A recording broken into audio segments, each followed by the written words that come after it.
All right, good evening, everybody. It's August 31st. It's Saturday evening, and we're live right here at the command post. Kill Casey, your host. We have some special guests tonight, but let's jump right into the good news. Containment went up again, 91%, so black line all the way around.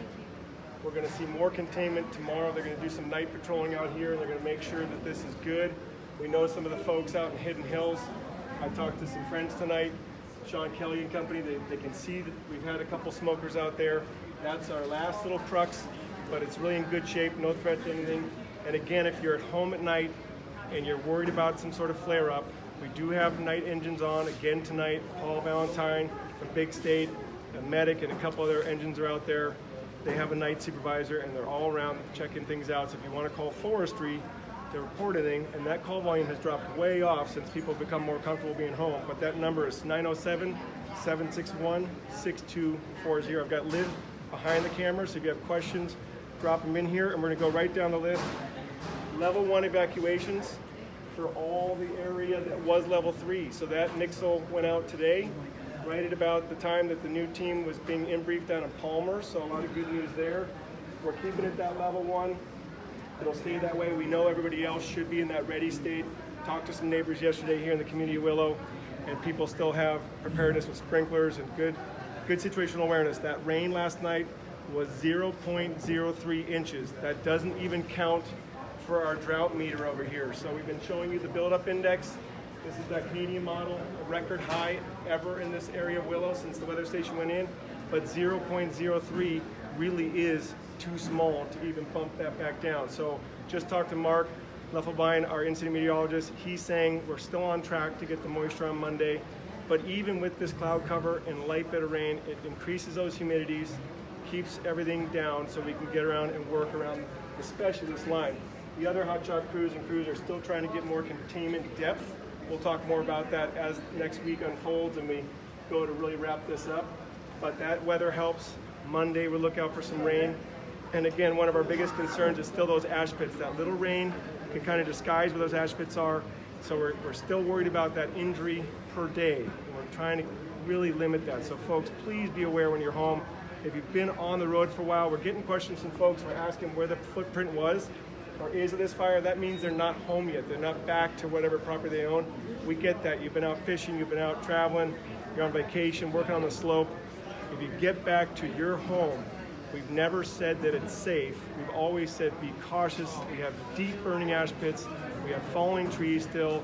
And every single day our firefighters are facing that challenge out there. To get to your questions real quick about the wood stove, yes, you're allowed to use your wood stoves. There's no ban on home heating. We saw a lot of folks cutting wood on the highway. We want to give a shout out to everybody who's doing that responsibly. It's really nice when you're going in the 45-mile-an-hour zone to see people pulled well off safely, working away, cutting firewood. We appreciate that. Again, our request is if our crews are around, if they're doing their own work, please relocate to another area. There's plenty of wood for everybody, and there'll be more and more added to the scene. I'm going to bring in Stephanie Bishop. We've had some questions about Team Rubicon. Stephanie, welcome back to the show. The Break It Down show. Right. So Team Rubicon, they are like Eagle Scouts for life, right? Military veterans, yes. Volunteering, but they don't do everything. No. So just a short history of Team Rubicon. They were developed in 2009 after the hurricane in Haiti hit. So in the U.S. area, we have 100,000 volunteers that come out, and what they do is they respond to disaster situations. Currently, they're at Hurricane Michael helping do rebuild. They were up here in November after we had our earthquake, assisting them at Subaru in doing some damage assessment. So what they're up here doing now is they're going to be doing some assessments around homes to assist with debris removal, and if it's not a hazard and it's safe, they'll help with doing some removal of some trees. Great. So they are one of our trusted partners. Yes. We did talk about yesterday how when we talked to a local Harold down at 82 Mile, he had gotten a robocall that might have been suspicious from some outside entity offering rebuilding assistance, what have you. Those type of calls, we don't know necessarily where they're coming from. If you contact Team Rubicon, they are here as welcomed guests of the borough. They're set up in Caswell at Station 13-1. They have their own command post. They're working with the fire organization, with forestry, and with the borough, so they're trusted. Now, will they rebuild homes? No, they will not rebuild homes unless it's in an area that they can do the rebuild of homes. So if it comes down to an area such as like Hurricane Michael where they are doing rebuild of homes, they go into a special team mode to do that. It's not anything they just do right away.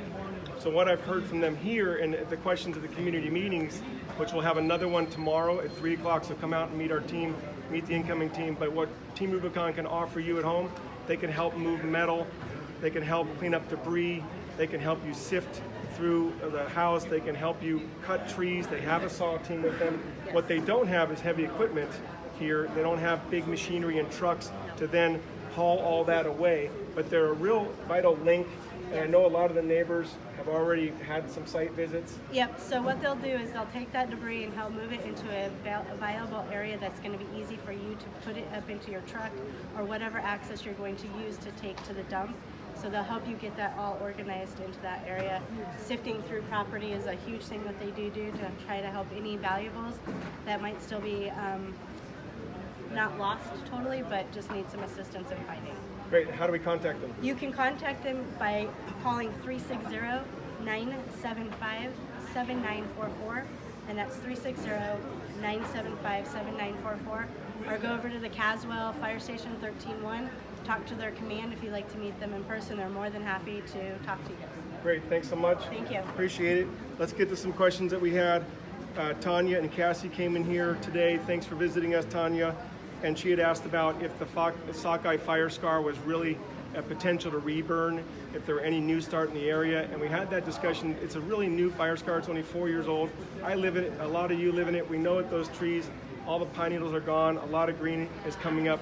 So that there's a very, very, very low potential of any real risk within the sockeye fire scar. And I just wanted to button that up for the year. With the weather coming in, with the decrease in fire behavior that we're expecting after the weather, we should be good to go there.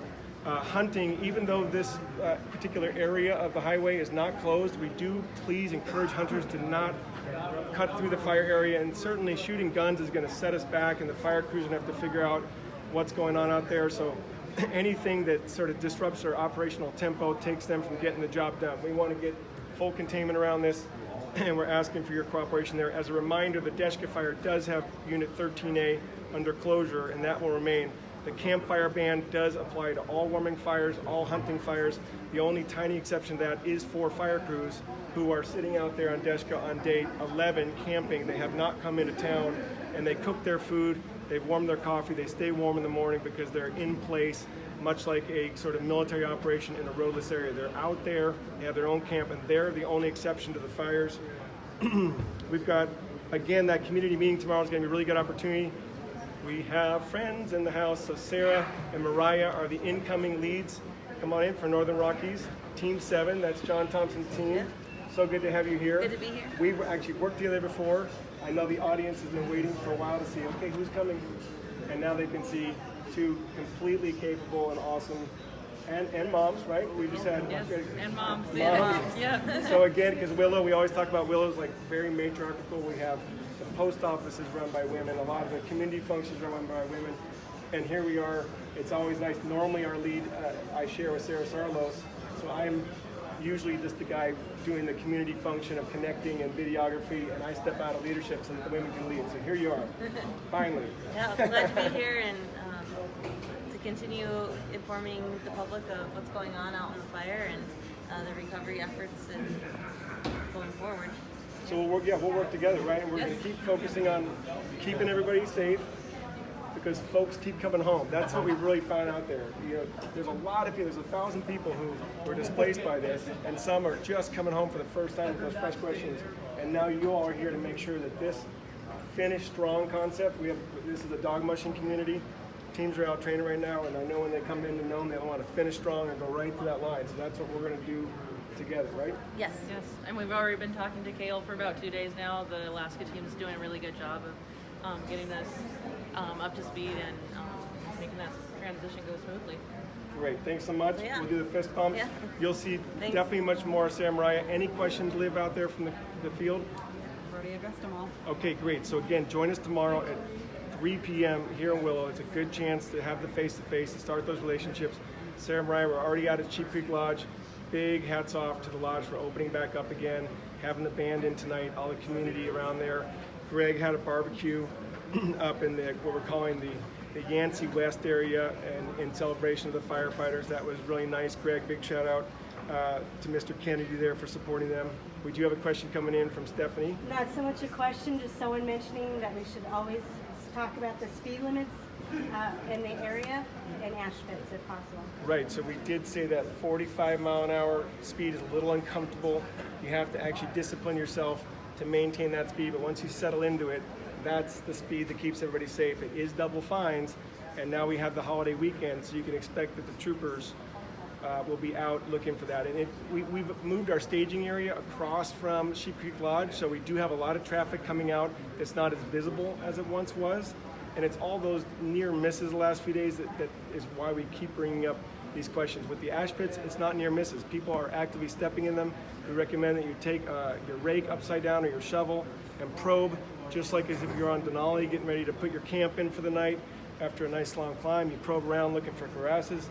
Here in the ash pit world, you probe around looking for where that ash pit might be. They're very deceptive. They're burning deep and they're burning to the horizontal area, and that's where people are getting burned. Maybe not quite in the center, but when you try to get out, you get a nice bit of hot coals, and we're of course wearing protective gear and still getting burned. So good reminder on that. Liv, anything else? Jake? Steph? No, we're good. Okay, and we'll have a special guest tomorrow night. Incident Commander Norm McDonald is going to jump on tomorrow night. He's over there, and then we also have the Alaskan Guarantee. So with this new team, we're going to form one big Green Pants Nation. There'll be a lot of us staying through to support and work together. That's our commitment to you. It's a commitment to the community, and we'll see this all the way through to where we're at 100% containment, where the mop-up is complete, and we can really start getting things back to more normal. So thanks for joining us.